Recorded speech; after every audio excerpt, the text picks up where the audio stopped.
Aktivitasnya adalah pemeriksaan yang ketat di setiap pintu masuk, intensif testing terus berjalan, pengawasan terhadap mobilitas penduduk yang melintas daerah, penelusuran kontak agresif pada kasus positif ODP dan PDP. Harus tetap memperhatikan standar protokol kesehatan seperti menjaga jarak, memakai masker, dan selalu mencuci tangan. Sekolah bisa dibuka dengan protokol kesehatan yang ketat. Perjalanan diperbolehkan dengan menerapkan protokol kesehatan yang ketat. Aktivitas bisnis dibuka normal dengan menerapkan protokol kesehatan yang ketat. Kegiatan keagamaan dibuka. Zona kuning atau risiko rendah. Bentuk implementasi aktivitasnya yang pertama, masyarakat bisa beraktivitas di luar rumah dengan tetap menerapkan protokol kesehatan. Yang kedua, penelusuran kontak agresif pada kasus positif ODP dan PDP. Yang ketiga, pengawasan terhadap mobilitas penduduk lintas daerah. Yang keempat, tetap jaga jarak di dalam dan di luar ruangan, salah satunya transportasi publik. Yang kelima, industri bisa dibuka dengan protokol kesehatan yang ketat. Yang keenam, perjalanan dengan protokol kesehatan ketat diperbolehkan. Yang ketujuh, aktivitas bisnis bisa dibuka dengan penerapan protokol kesehatan yang ketat. Yang kedelapan, tempat olahraga dapat dibuka dengan protokol kesehatan.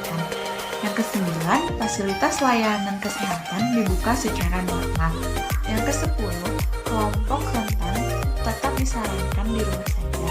Yang kesebelas, kegiatan keagamaan terbatas bisa dilakukan. Saya di sini akan menjelaskan tentang zona orange atau zona sedang. Bentuk implementasi aktivitas antara lain, masyarakat tetap dihimbau di rumah saja dan tidak keluar rumah jika tidak ada kepentingan atau tidak ada keperluan apapun. Yang kedua, tetap jaga jarak dimanapun dan kapanpun, itu mah wajib. Terus yang ketiga, pembatasan penumpang protokol ketat di transportasi publik. Misalnya kita mau naik angkot atau naik bis, itu penumpangnya dibatasin gitu, jadi nggak sepenuh biasanya. Selanjutnya, perjalanan dengan protokol kesehatan diperbolehkan.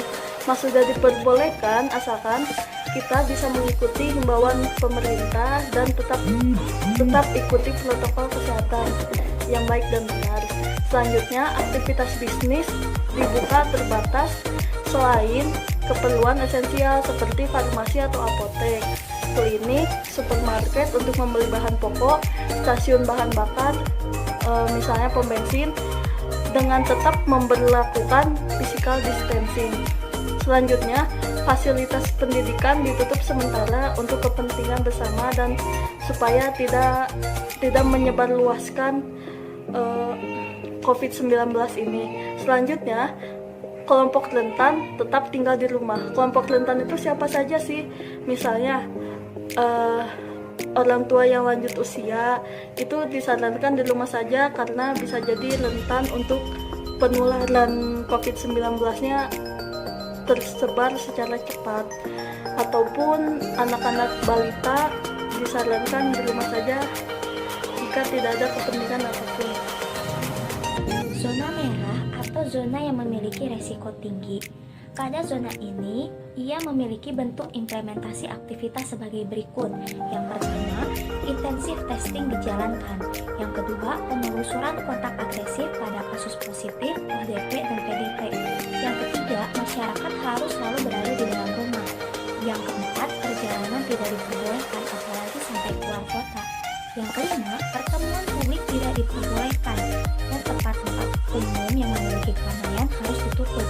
Yang keenam, aktivitas bisnis ditutup kecuali untuk keperluan esensial seperti farmasi, supermarket bahan pokok, klinik, dan stasiun bahan bakar. Yang ketujuh, prioritas pengguna fasilitas kesehatan. Yang kedelapan, fasilitas pendidikan ditutup dan dilakukan secara PJJ atau pembelajaran jarak jauh. Dan PJJ ini harus dilakukan oleh anak SD, SMP, SMA maupun SMK, dan perkuliahan.